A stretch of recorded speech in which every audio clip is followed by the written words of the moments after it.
मेरा नाम साक्षी है। मैं अपने माँ बाप की इकलौती बेटी हूँ। भगवान ने मुझे दिल खोलकर खूबसूरत बनाया, लेकिन पैसा नहीं दिया। हम बहुत गरीब थे और इसकी एक वजह थी कि मेरे बाप जुआरी थे। कुछ काम नहीं करते थे, बस जुआ खेलते रहते थे। घर का सारा सामान बेचते और उस पैसे से जुआ खेलते। धीरे धीरे घर का सारा सामान ख़त्म हो गया था। घर में टूटे फूटे सामान के अलावा कुछ भी नहीं था। कभी कभी तो हमें भूखे पेट ही सोना पड़ता था। शुरू शुरू में मेरी माँ ने मेरे पापा को समझाने की बहुत कोशिश की। आपस में दोनों की लड़ाई भी होती रहती थी, लेकिन मेरे पापा मेरी मम्मी की एक नहीं सुनते थे। कभी कभी तो मेरे पापा मेरी मम्मी पर हाथ भी उठा दिया करते थे। तंग आकर मेरी माँ ने मेरे पापा को उनके हाल पर छोड़ दिया और खुद काम करने लगीं। वो लोगों के घरों की सफाई करती, दूसरों के झूठे बर्तन धोती, तब कहीं जाकर शाम को हमें रोटी नसीब होती थी। लेकिन मेरी माँ ज़्यादा दिन हमारे साथ नहीं रह सकीं। पापा का गम मम्मी ने अपने दिल पर लगा लिया और एक दिन ऐसी बिस्तर से लगीं कि दोबारा नहीं उठीं। मम्मी हमें छोड़कर चली गईं। रिश्तेदारों ने तो हमसे पहले ही मुंह मोड़ लिया था। पापा की गलत हरकतों की वजह से ना कोई हमें अपने घर बुलाता था, ना ही हमारे घर कोई आता था। मम्मी के जाने के बाद मैं बिल्कुल अकेली रह गई थी।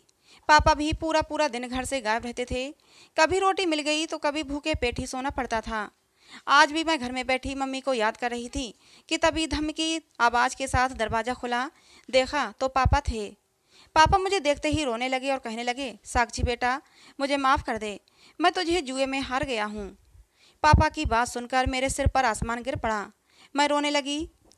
मेरे दिमाग में सिर्फ पापा के शब्द गूंज रहे थे, साक्षी, मैंने तुझे जुए में हार दिया है। पापा कुछ और भी कह रहे थे, मुझे माफ़ कर दो, बाहर कुछ लोग तुम्हें लेने के लिए खड़े हैं तो तुम उनके साथ चली जाओ। मैंने अपने पापा को खूनी नज़रों से देखा और बोली, पापा, मैं सोच भी नहीं सकती थी कि तुम अपनी बेटी को जुए में हार दोगे। तुम बाप नहीं कसाई हो। मुझे तुमसे नफरत है। पापा, मैं दोबारा तुम्हारी शक्ल भी नहीं देखना चाहती। मेरे पापा मेरे सामने हाथ जोड़े खड़े मुझसे माफ़ी मांग रहे थे, साथ ही साथ वो रो भी रहे थे। लेकिन मुझे उनके रोने की कोई परवाह नहीं थी। उन्होंने मेरे साथ अच्छा नहीं किया। अपनी सगी बेटी को जुए में हार बैठे। अगर जुआ ही खेलना था तो बेटी को दांव पर लगाने की क्या ज़रूरत थी। तभी बाहर दरवाजे पर जोर जोर से खटखट की आवाज़ें आने लगीं। बाहर वही लोग दरवाज़ा पीट रहे थे जिसने जुए में मुझे जीता था, और वो कह रहे थे, जल्दी करो, हमारे पास समय नहीं है, वरना हम लोग दरवाज़ा तोड़कर अंदर आ जाएंगे। मैंने नफरत भरी नज़र पहले दरवाजे पर डाली और फिर अपने पापा पर डाली। जी चाह रहा था कि या तो पापा को ख़त्म कर दूं या खुद को ही मार लूं। पापा फिर बोले, मुझे माफ़ कर दो, मुझे माफ़ कर दो, मैं तुम्हारा गुनहगार हूँ। और फिर हाथ पकड़कर बाहर ले आए। बाहर दो लड़के खड़े थे जो शक्ल से ही बदमाश लग रहे थे। पापा ने मेरा हाथ उन लड़कों के हाथ में दे दिया और वो मुझे लेकर गाड़ी में बैठ गए। मैं चीखती रही, चिल्लाती रही, पापा पापा कहती रही। पापा दरवाजे पर बैठे रो रहे थे और रोते रोते वहीं ढेर हो गए। दोनों लड़के मुझे एक कोठे पर ले गए और कोठे की मालकिन को मुझे बेच दिया। वो पैसे लेकर खुशी खुशी चले गए। तो कोठे की मालकिन ने एक लड़के को बुलाया और कहा, बीरू, इसे लड़कियों वाले कमरे में ले जाओ, आज से ये यहीं रहेगी। मालकिन बड़ी खौफनाक शक्ल की औरत थी, भैंस की तरह पली हुई थी, चेहरा मेकअप से भरा हुआ था। मैं डरती डरती उस लड़के के साथ कमरे में आ गई। वहाँ 6-7 लड़कियाँ और भी मौजूद थीं जो खाली खाली नज़रों से मुझे देख रही थीं। मैं एक चारपाई पर बैठकर रोने लगी। सारी लड़कियाँ मुझे अजीब सी नज़रों से घूर रही थीं। उनकी नज़रों में मेरे लिए बिल्कुल भी दया नहीं थी। लेकिन उनमें से एक लड़की को मेरे ऊपर दया आ गई और वो उठकर मेरे पास आ गई। कहने लगी, बहन, यहाँ जो भी लड़की आती है उसका रोना बेकार होता है, इसलिए तुम भी ना रो और सब्र से काम लो। उसकी बात सही थी, लेकिन मैं क्या करती। मेरा दिल चाह रहा था कि मैं इतना रोऊं कि रोते रोते ही मेरी जान निकल जाए। मेरे बाप ने मुझे जुए में हार दिया था। कैसा बाप था।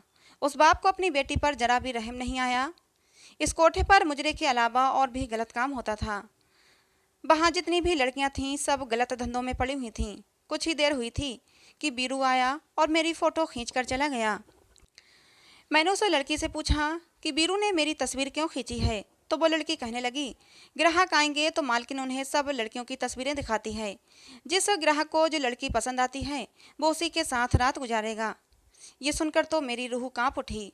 सोच कर ही मुझे घिन आने लगी। रात हुई तो बीरू कमरे में आया और एक लड़की का नाम पुकारा, मीना, आ जाओ। मीना नामी वो लड़की बीरू के साथ चली गई और मैं थर थर काँपती रह गई। मुझे बहुत डर लग रहा था। बीरू दोबारा आएगा और मेरा ही नाम पुकारेगा। मैं दिल ही दिल में भगवान से अपनी इज्जत की भीख मांग रही थी कि मेरी बारी ना आए। थोड़ी देर के बाद वो आया और लड़कियों का नाम पुकारता चला गया। अपना अपना नाम सुनकर हर लड़की बीरू के साथ चली जाती। धीरे धीरे करके आखिर में मैं बच गई। अब तो मुझे पक्का यकीन हो गया कि इस बार बीरू मुझे ही लेकर जाएगा, और इस ख्याल से ही मैं कांप उठी थी। किसी गैर मर्द के पास जाने के ख्याल से ही मुझे घिन आ रही थी। सारी रात गुजर गई, लेकिन मेरे लिए ग्राहक नहीं आया।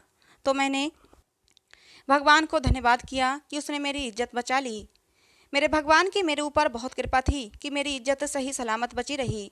अनजान जगह थी, इसलिए रात भर मुझे नींद भी नहीं आई।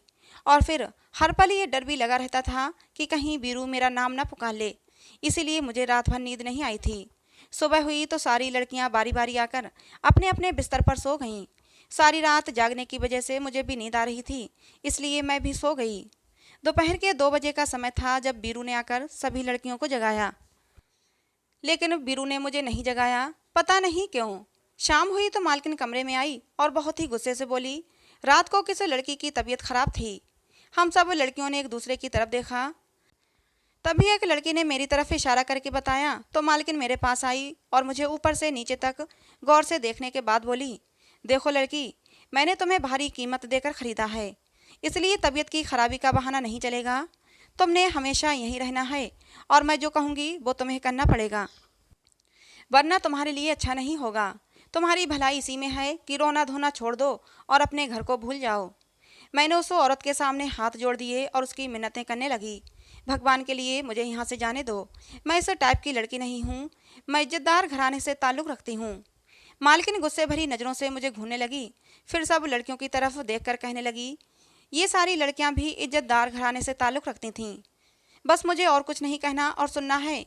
आज रात बहुत ही स्पेशल ग्राहक आने वाला है।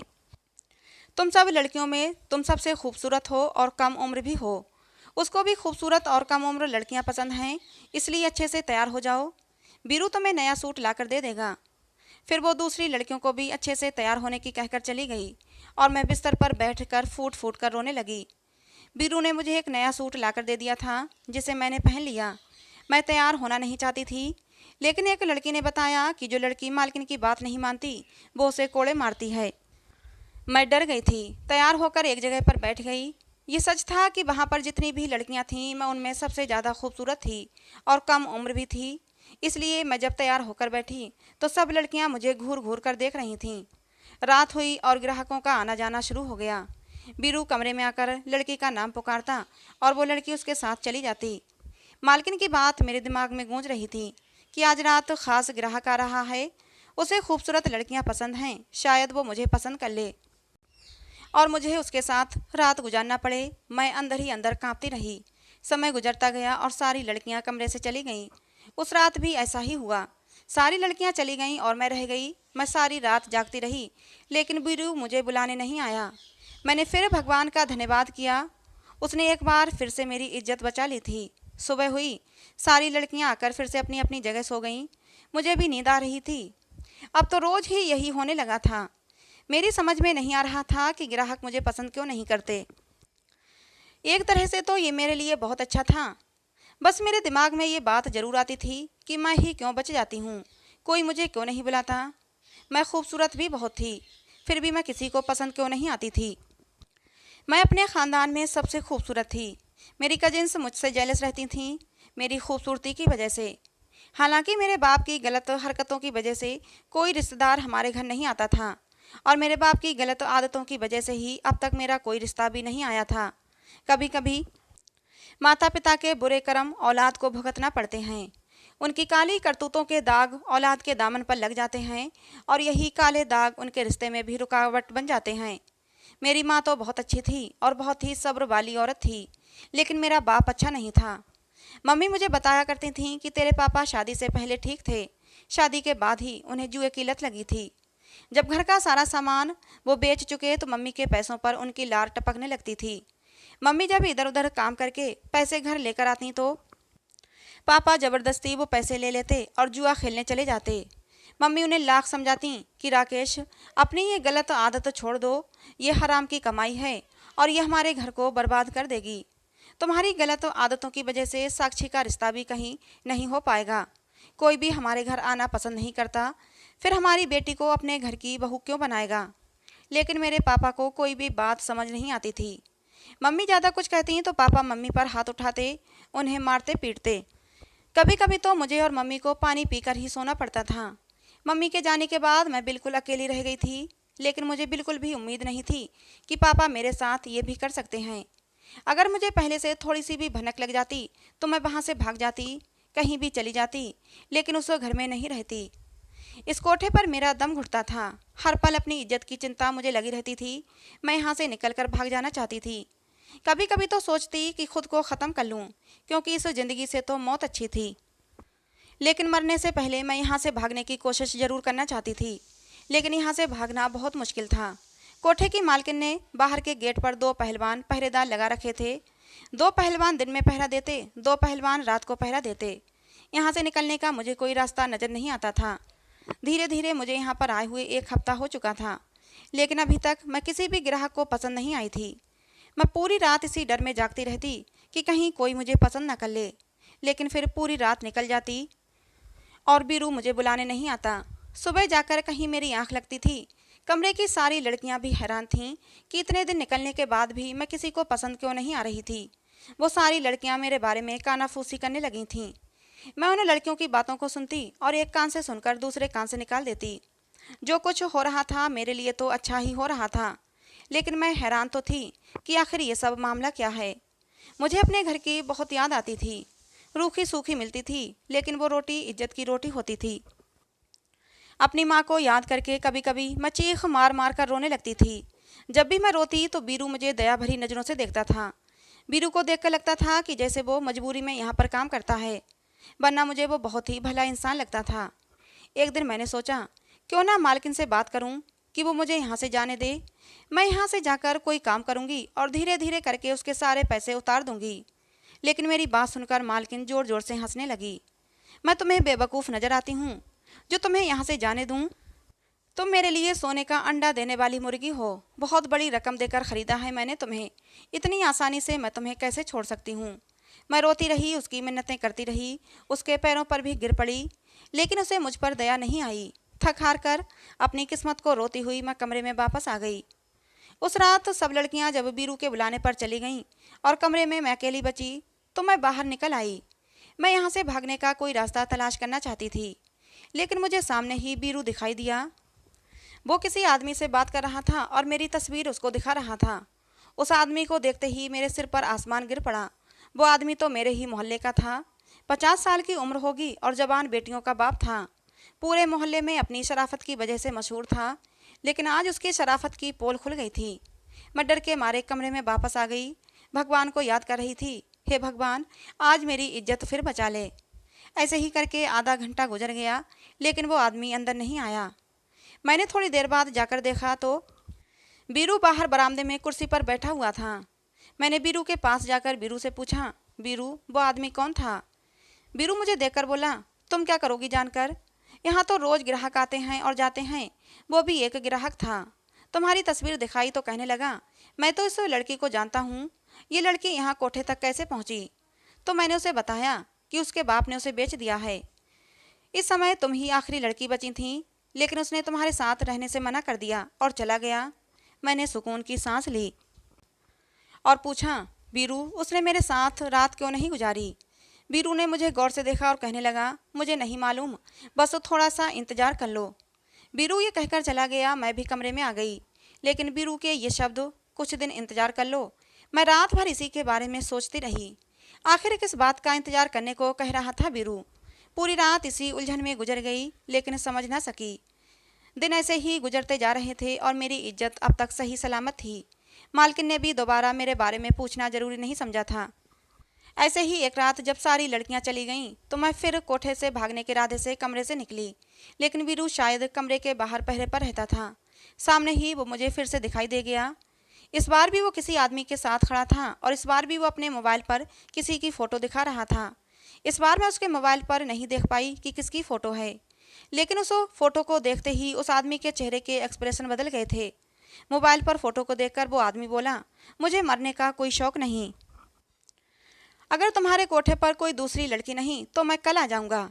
इतना कहकर वो चला गया और मैं उलझन में वहीं खड़ी रही। मैं बीरू से पूछना ही चाहती थी, तभी वहां पर मालकिन आ गई और बीरू से पूछने लगी, हाँ बीरू, ग्राहक को नई लड़की पसंद आई कि नहीं? बीरू ने कहा कि नहीं मैडम जी, उसके पास पैसे कम थे और वो थोड़े पैसों पर ही लड़की के साथ रहने की जिद कर रहा था। मैं नहीं माना तो वो चला गया। मालकिन कहने लगी, तुमने ठीक किया, अभी तक उस लड़की को किसी मर्द ने नहीं छुआ है। मैं उसे किसी अमीर आदमी को पेश करूंगी तो वो मुझे ढेर सारे पैसे देगा। मालकिन की बात सुनकर मेरा दिल किया कि मैं उस पर झपट पड़ूं और उसका गला दबा दूं, लेकिन मैं ऐसा नहीं कर सकती थी। कमरे में लौट आई, लेकिन मैं बीरू से बात करने के लिए बेचैन थी। उसने उस आदमी से क्या कहा था? जरूर मेरे ही बारे में बात कर रहा था, क्योंकि उस समय मैं ही एक लड़की थी। फिर उस आदमी ने मेरे साथ रहने से मना क्यों कर दिया? और उसने ये क्यों कहा कि मुझे मरने का कोई शौक नहीं? लेकिन पता नहीं मालकिन और बीरू क्या मीटिंग कर रहे थे। वो उसके साथ ही बैठी रही। मैं बार बार बाहर जाती, लेकिन बीरू के साथ मालकिन दिखाई देती तो मैं वापस कमरे में आ जाती। पूरी रात ऐसे ही गुजर गई और मैं बीरू से बात नहीं कर पाई। एक दिन मौका देखकर मैं बीरू के पास चली ही गई। मुझे देखते ही बीरू बौखला गया। उसने मेरे बाजू को पकड़ा और जल्दी से मुझे खींचता हुआ कमरे में ले आया और गुस्से से बोला, तुम पागल तो नहीं हो गई हो? बाहर क्यों आई? अगर तुम्हें मालकिन ने देख लिया होता तो तुम्हारी खैर नहीं थी। मैंने उससे कहा, बीरू, मुझे तुमसे कुछ बात करनी है, लेकिन उसने मेरी एक न सुनी और मुझे अंदर कमरे में भेज दिया। मुझे बहुत गुस्सा आया, लेकिन मैंने गुस्सा अंदर ही अंदर पी लिया। मेरा ख्याल था कि मेरी इज्जत बची रहेगी और मैं किसी को पसंद नहीं आऊँगी, मगर ये मेरी गलतफहमी साबित हुई। एक रात जब सब लड़कियां अपने अपने काम पर चली गईं तो मैं कमरे में अकेली रह गई कि तभी दरवाजे पर मुझे किसी की आवाज़ सुनाई दी। मैंने कान लगाकर सुनने की कोशिश की। बाहर एक लड़का कह रहा था, हाँ, मुझे यही लड़की पसंद है, मैं इसी के साथ रात गुजारना चाहता हूँ। ये सुनते ही मेरी जान निकल गई और मैं समझ गई कि आज रात मेरी इज्जत तार तार हो जाएगी। मैं खुद को भी मुंह दिखाने के काबिल नहीं रहूँगी। मैं रोने लगी, लेकिन मेरा रोना ना मालकिन का दिल मोम कर सका, ना ही बीरू को मुझ पर दया आई। बीरू ने ले जाकर मुझे एक कमरे में छोड़ दिया और कहने लगा, परेशान ना हो साक्षी, जो लड़का आ रहा है उससे बात कर लो। मैंने गुस्से से कहा, मुझे कोई भी बात करने की ज़रूरत नहीं है, लेकिन उसने मेरी नहीं सुनी और मुझे छोड़कर चला गया। मैंने धड़कते दिल और कांपते पैरों के साथ कमरे में पैर रखा। वो जो कोई भी था दरवाजे की तरफ पीठ किए हुए खड़ा था। मैं उसके पीछे जाकर खड़ी हो गई। वो जब मुड़ा तो उसे देखकर मेरी जान ही निकल गई। वो तो राहुल था, मेरे ही मोहल्ले में रहता था। हमारे घर के साथ वाला घर उसका था। जब मेरी माँ जिंदा थी तो उसने अपना रिश्ता मेरे लिए भेजा था, लेकिन उस समय मैं अपनी खूबसूरती के नशे में चूर थी और मैंने राहुल का रिश्ता मना कर दिया था, क्योंकि राहुल का एक्सीडेंट में एक पैर खराब हो गया था। वो लंगड़ा कर चलता था। मैंने ये कहकर रिश्ता ठुकरा दिया था कि भले ही हम गरीब हैं, लेकिन मम्मी, मैं किसी लंगड़े आदमी से शादी नहीं करूँगी। मम्मी ने उस समय मुझे बहुत समझाया था कि साक्षी, तेरे बाप की जो हरकतें हैं उन्हें देखते हुए ये रिश्ता बहुत अच्छा है, तू बहुत सुखी रहेगी। राहुल तुझसे बहुत प्यार करता है। और शायद ये सच था, राहुल मुझसे बहुत प्यार करता था। जब मैंने उसका रिश्ता ठुकरा दिया तो वो मेरे पास आया था और उसने आंखों में आंसू भरते हुए कहा था, साक्षी, मैं तुमसे बहुत प्यार करता हूँ, मैं तुम्हें पूरी ज़िंदगी खुश रखूँगा, कभी तुम्हें शिकायत का मौका नहीं दूंगा। लेकिन मैंने उसकी नहीं सुनी थी। आज राहुल को अपने सामने खड़ा देखकर मेरे गुस्से की सीमा नहीं रही। मैं उस पर जोर से झपट पड़ी थी। मैंने गुस्से से कहा, राहुल, तुम तो बहुत शरीफ बनते थे, मेरी मोहब्बत का दम भरते थे, और आज अपनी हवस मिटाने के लिए यहाँ तक चले आए। मैंने गुस्से से राहुल को झंझोड़ डाला था। राहुल ने मुझे कंधों से पकड़ते हुए कहा था, होश में आओ साक्षी, मैं यहाँ अपनी हवस मिटाने नहीं बल्कि तुम्हारी इज्जत बचाने आया हूँ। राहुल की बात सुनकर मैं वहीं की वहीं खड़ी रह गई।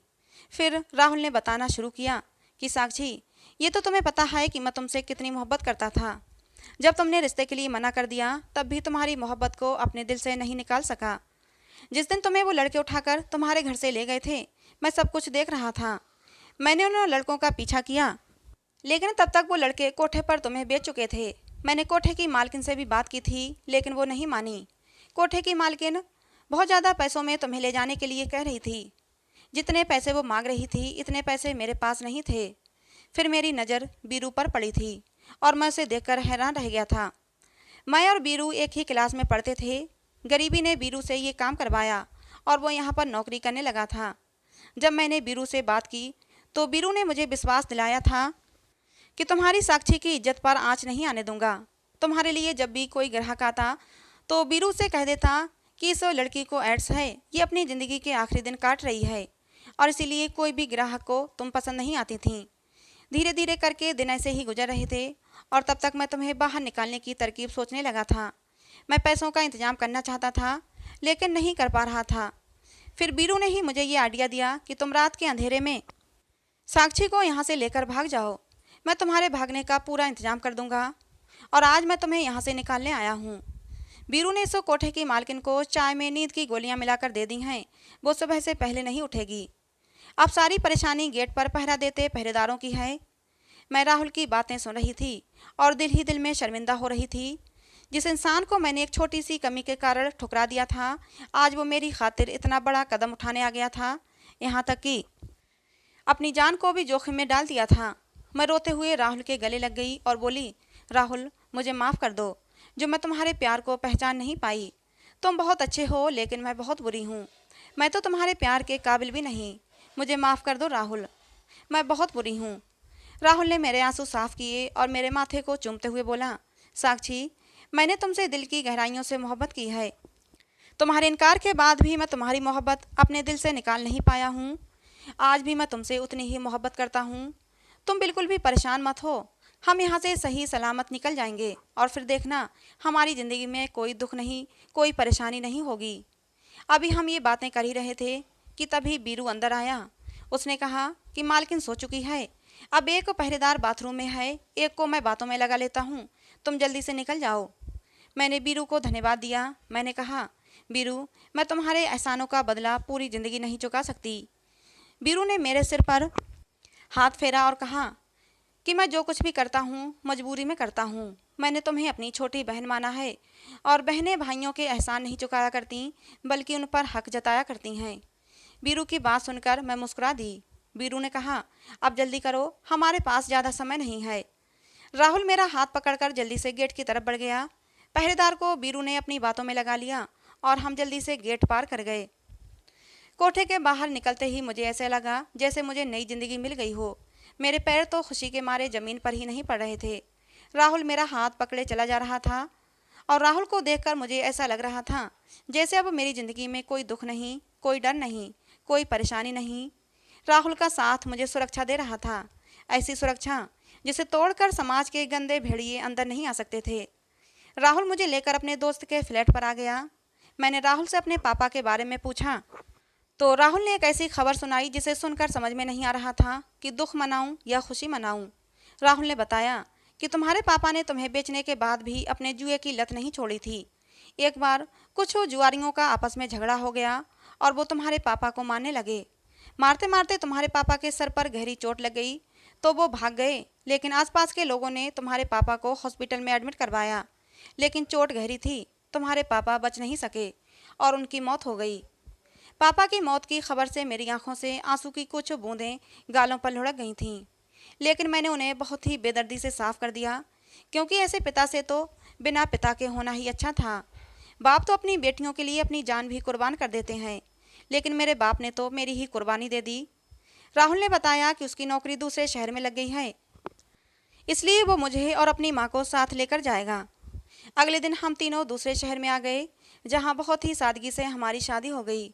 राहुल ने मुझे इतना प्यार और सम्मान दिया कि कभी कभी तो आंखों में खुशी के आंसू आ जाते।